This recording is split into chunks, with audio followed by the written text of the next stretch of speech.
I've always been drawn to the complex web of early Christian history. It's a tale of power, knowledge, and humanity's eternal search for truth. Today, we're going to explore the early church fathers, the formation of the biblical canon, and the intriguing world of Gnosticism. So, who were these early church fathers? Well, they were the theological heavy hitters of the post-apostolic age. Men like Ignatius of Antioch, Irenaeus of Lyons, and Tertullian. These weren't just dusty old theologians. They were the rock stars of early Christianity, shaping doctrine and tradition in ways that still influence us today. But why were they so important? Think of them as the architects of Christian thought. The biblical canon. What is it exactly? Well, it's essentially the official playlist of Christianity. The books that made the cut, so to speak.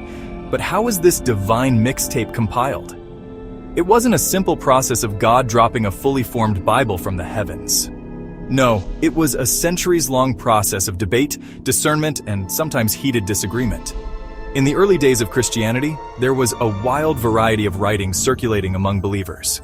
Gospels, letters, apocalypses, some familiar to us now, others lost to history. Now let's dive into the intriguing world of Gnosticism. What was it? Well, at its core, Gnosticism was a religious movement that emphasized secret knowledge as the key to salvation. Gnostics believed in a stark dualism between the material world, which they saw as evil, and the spiritual realm, which was good. They had their own texts, like the Gospel of Thomas, that presented a radically different version of Christianity. You know, Gnosticism wasn't just a minor variation on Orthodox Christianity. It was a fundamentally different worldview. Where Orthodox Christianity saw Jesus as fully God and fully human, many Gnostics saw him as a purely spiritual being. The clash between Orthodox Christianity and Gnosticism wasn't just a friendly disagreement, it was a full-blown theological war. The early church fathers, particularly Irenaeus, went to great lengths to refute Gnostic ideas. But why? What made Gnosticism so threatening? Well, from the perspective of the church fathers, Gnosticism undermined the very foundations of Christian faith. We have to ask ourselves, what's at stake in these debates? It's not just abstract theology. It's about the nature of reality, the purpose of human existence, and the path to salvation. So, how did the early church decide which books would make it into the Bible? It wasn't a simple process of picking favorites. There were criteria, debates, and sometimes heated disagreements. The main criteria included apostolic origin, widespread use, and theological consistency. But these criteria weren't always applied consistently.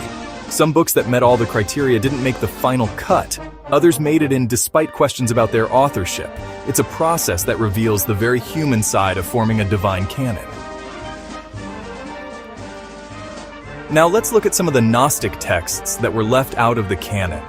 The Gospel of Thomas, for instance, is a collection of sayings attributed to Jesus, some familiar, others startlingly different from what we find in the canonical Gospels. The Gospel of Mary presents a version of Christianity where Mary Magdalene is the most enlightened of the disciples. These texts offer a tantalizing glimpse into alternative versions of Christianity that might have been. But why were these texts rejected? Well, from the perspective of the Church Fathers, these writings didn't align with the apostolic tradition.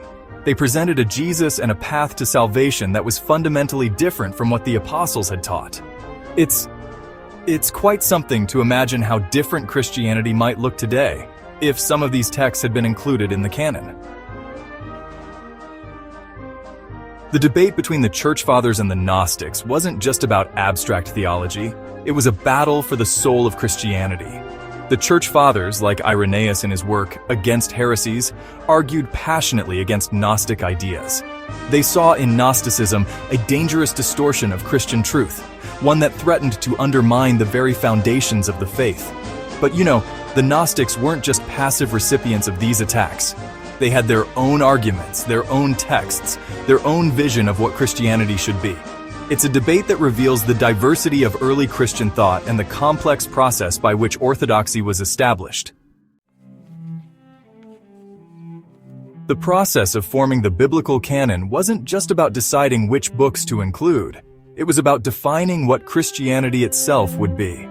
By establishing an official set of scriptures, the early church was also establishing an official set of beliefs. It's a process that reveals the interplay between text, tradition, and institutional power in shaping a religion. The debates of the early church might seem distant, but their impact continues to shape Christianity today. The decisions made about canon and orthodoxy in those early centuries still define what it means to be Christian for billions of people. And yet, the questions raised by the Gnostics about the nature of knowledge, the relationship between the material and spiritual, the true teachings of Jesus, continue to resonate.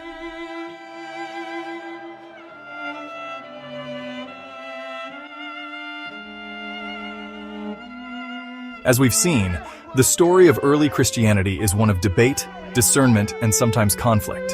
It's a reminder that faith isn't static, but a living, evolving thing. The questions wrestled with by the early church fathers, the compilers of the canon, and even the Gnostics are in many ways the same questions we continue to grapple with today. In the end, perhaps the most important legacy of these early debates is the reminder that the quest for truth is an ongoing one, requiring both conviction and humility. And